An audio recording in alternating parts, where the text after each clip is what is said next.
Okay, so I guess that people have figured out by now during the Hunt Showdown Devil Devil's Moon event that you can actually get a hunter that has an eternal life. So how do you do that? Well, you have to get a hunter that is subscribed to the Grounded Pact. And to do that, you can either select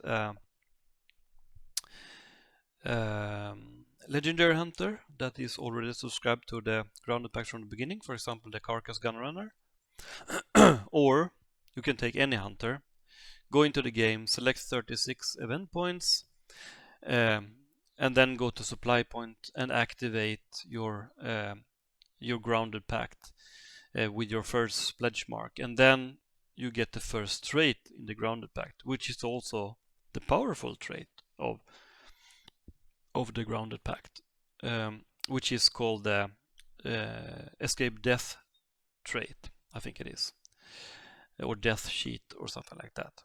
And this, when you have this trait, it means that your hunter can die in any way possible. You can even lose all your bars, being burned out or whatever, and the hunter will be saved, including the non-event traits. So if you are like me now that you have a level 50 hunter with this, with a lot of good traits on her, she has died several times, lost all her bars and so on. When you quit the game, she's still there with the traits, but not the guns and the tools and consumables. So you save the hunter and the traits basically. And by the way, if you choose the legendary hunter, you also have to collect the 36 points before you get the first escape death trait. So one more thing that is very powerful with the Grounded Pact is that you have Necromancer and the Grounded Pact, and you don't even have to have the first trait yet, I think. If you are in the Grounded Pact, for example, the Carcass Gunrunner, from the beginning, if you have Necromancer, and if you are playing solo, it works solo only, then you can self-revive. And this is, of course, insanely powerful as a solo. So yeah, so that's the escape death and self revive are the two most powerful thing with the Grounded Pact, I think.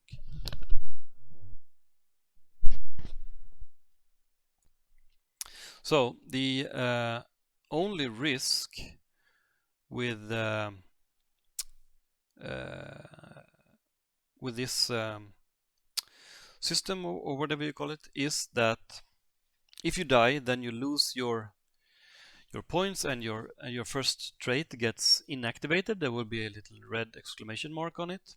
So the next game, when you go out again with your saved hunter and traits, you have to collect 36 points again. So the only way to lose your hunter is if you when you go back with your downed hunter in the next game, and if you die then before you collect your 36 points again, then you lose the hunter. But it's very easy to go into a new game, play carefully, collect 36 points by collecting event clues and these soul trap thingies, and then get 36 points, and then you don't even have to go to a supply point. The first trait, escape death, will be activated, and then you're in the loop of eternal life again. So as long as you don't die when you have been down and coming back in your second game before you get your 36 event points, then your hunter will live forever. I've tried this by getting down so many times that I lost all my bars, getting burned out, but the hunter always came back. I go back in, I collect 36 points, and then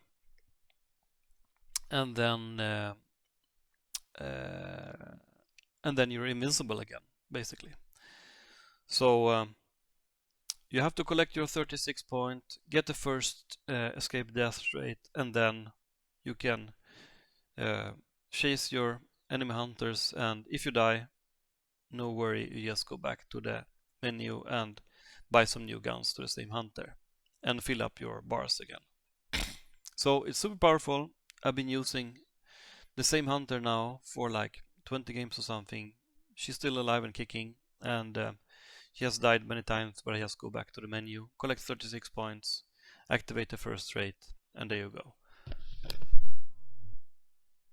So as I said, the other powerful thing, if you place a solo and you're in the grounded pact, then you can self-revive, and self-revive is insanely powerful as a solo. I play a lot of solo, and one advantage is when you play solo versus trio is that you play your match MMR gets reduced, so you play against players that are basically 1 star lower than you. So you have an advantage, but if you also can self-revive, it's very, very powerful. And now people, of course, have started to learn that you can self-revive, so sometimes they throw a concertina bomb on your body or something like that. And when you're in the death screen, and if you hear that they put a lot of traps or put a concertina bomb on your body, then you can just leave, skip that game. Your hunter is saved, buy back your bar, go into a new game, select collect 36 event points, and then the first trait will be activated, and then you're immortal again. So the loop continues. If they don't put concertina bombs on your body, you can just self-res yourself. Also, when you are in fire or in a tricky situation, you can just self-res, and many times actually it works, and you can start killing your opponents again. So yeah, it really works. I've been trying that as a solo now for like 10-20 games or so, and it's works every time. So yeah, in the background here I play my favorite solo loadout, which is the Silence Vetterli and the Saber, and I couldn't penetrate the shot there. I don't know why. That floor was too thick, but you will see here that actually the self revive will be the I think this is the game where the self revive is the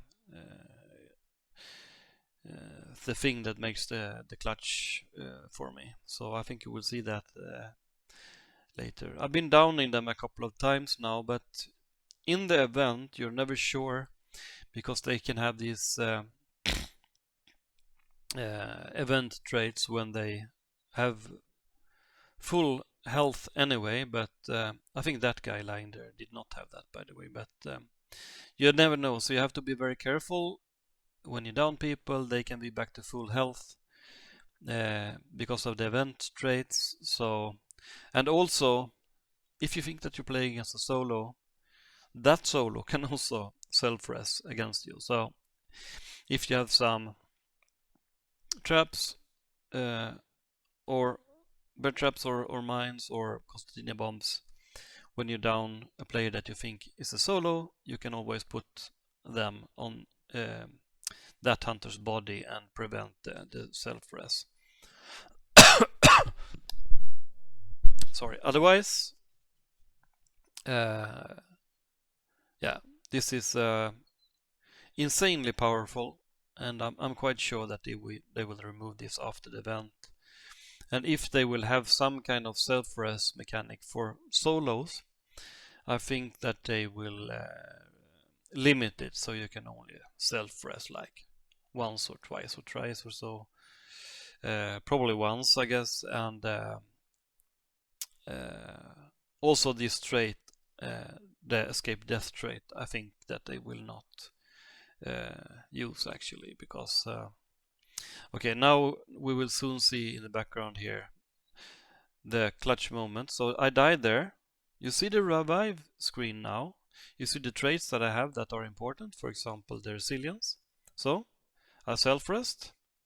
I would miss this shot there, I think. Yeah, missed that one. So, but I killed the guy who killed me after I self-rest. So that's a little bit of a clutch. And I think there's one more dude. I don't know how. Oh yeah. So I would probably die again here.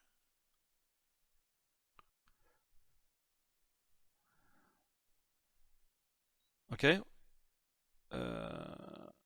Did we both die there? I didn't see that. Okay, so I revive again.